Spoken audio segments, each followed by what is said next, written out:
Hello நண்பா, நண்பிகள் எல்லாம் எப்படி இருக்கீங்க? ஆக்சுவலி இந்த டயலாக் நான் பேசின உடனே உங்களுக்கு தெரிஞ்சிருக்கும், நான் யார பத்தி பேச வரேன் அப்படின்னு சொல்லிட்டு. இன்னைக்கு இந்தியாலயே ஃபர்ஸ்ட் ட்ரெண்டிங்கில இருக்கிறது இப்போ ரீசென்ட்டா 1 வீக்கா தளபதி விஜய் சார் ஒரு பார்ட்டி ஸ்டார்ட் பண்ணியிருக்காரு. அதுதான் ரொம்ப மகிழ்ச்சி. அ திடீர்னு இப்படி ஒரு ஷாக்கிங் நியூஸ். அதாவது என்ன ஷாக்கிங் நியூஸ்னா, சினிமால இப்போ இன்னும் ஒரு படம் தான் பண்ணிட்டு ஆக்சுவலி சினிமாக்கு குட் பை சொல்லிட்டு, ஃபுல் டைமா வந்து பாலிடிக்ஸ்ல இறங்கலாம் அப்படின்னு சொல்லிட்டு சொல்லியிருக்காங்க.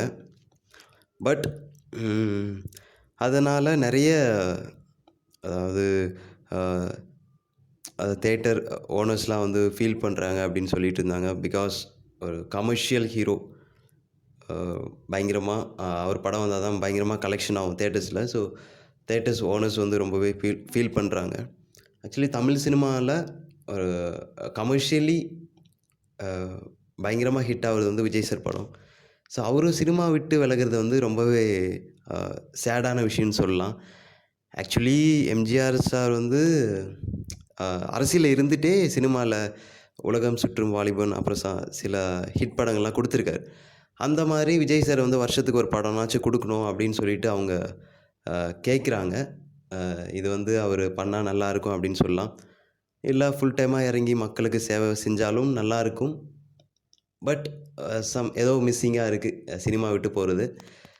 அதுக்கப்புறம் இப்போ ரஜினி சார் வந்து அரசியலுக்கு வரேன்னு சொல்லிட்டு இருந்தாரு ஒரு 20 இயர்ஸா. அதுக்கப்புறம் இன்னும் வரல. கமல் சார் அரசியல் புடிக்கல அப்படின்னு சொல்லிட்டு இருந்தாரு. பட் திடீர்னு வந்தாரு. அந்த அளவுக்கு வரவேற்பு இல்லன்னு தான் சொல்லணும். பட் தளபதி விஜய் அவரு வந்த உடனே இந்தியாலயே ட்ரெண்டிங்ல இருக்காரு. இந்தியாலயே ட்ரெண்டிங் ஃபர்ஸ்ட். ஆக்சுவலி எல்லாருமே வந்து ஸ்டேட்டஸ், ஸ்டோரி அந்த மாரி போட்டு வரவேற்கிறாங்க. இது பயங்கரமான ஒரு விஷயம் ஆக்சுவலி. ஒரு யங்ஸ்டர்ஸ்லாம் வந்து புடிச்சு வச்சிருக்காரு. இப்போ ரீசென்ட்டா ஒரு சலூன் ஷாப் போயிருந்தேன். அங்க என்னன்னா, ஒரு 80 ஏஜ் இருக்கும். 80 ஏஜ், 70 ஏஜ் இருக்கும். ஒரு 2 பெரியவர் வந்து பேசிக்கிறாங்க. "என்ன தளபதி விஜய் வராராமே, ஓட் பண்ணிடலாமா?" அப்படின்னு கேட்குறாங்க. ஸோ எனக்கு ஒரே ஷாக்கு.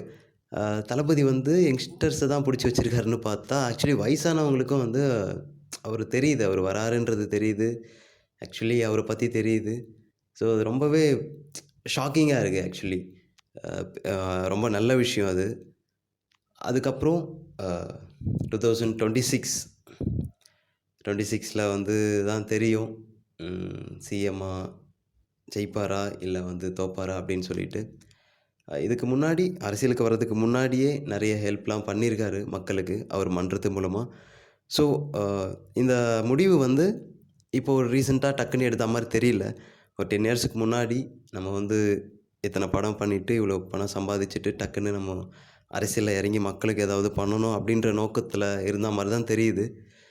கண்டிப்பா அவர் நல்லது பண்ணுவாருன்னு சொல்லிட்டு நம்புறோம். சில பேர் வந்து கிரிட்டிக் பண்றாங்க. அவர் வந்து பேசவே மாட்றாரு. லைக் எதிர்த்து பேச மாட்றாரு.